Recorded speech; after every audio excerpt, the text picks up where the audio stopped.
Uummanni isuma nu miidhus isuma miinus kanas namni tokko yoo hojjetu biyyaaf ofii hojjetataa ofii hojjetachuu keetu biyyaa ta'a. biyyaa ta'a. Yoo qaama mootummaa keessa jiraatu namaaf hojjeta.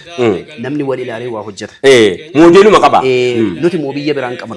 Biyya keessa jirru biyya Kanu. biraan. Uummanni nu qabnus uummatuma. Kanu. Uummanni Isuma nu miidhus isuma miinus kanas isuma miidhaa jirruu fi isuma nu miidhuu kana kanuma keenya. amma naggaadiin kun shufeeriin alama laalessuudha waan tiraafikiin tokko hundaa miti gaala tokko makiinaan tokko takkaata kiti biyya keenya keessatti yakkan dhabu beekta maaligaa shufeeriin haasoftu waan isiin waan keessatti makiinaa hojii hojjetu silaamuu makiinaa hojii hojjetu raamata godhame makiinaa hojiin hojjenne faada bu'oyyee amma namni kuni maaliif akkas wal godha maaliif rahmata dhabe warqoonnee wal jibbine waggaa dhibba hojjetamee dhufe hadhan jalqabne rimaadha tolchamaa dhufe akka nu wal jibbinu tolchamaa dhufe bara waggaa dhibba guutuu akka wal jibbinu hojjetamaa dhufe rimoofneetiyyi inni sun ammallee dhalanne silaa wanni hojjetamuu qabu beeraawii wanni kun waliif ilaa irra kana jedhamee walitti himamee kan silaa wal biraa gallu malee inni kun hin fayyamu dafe karaa dheeraa nu gaafata. karaa dheeraa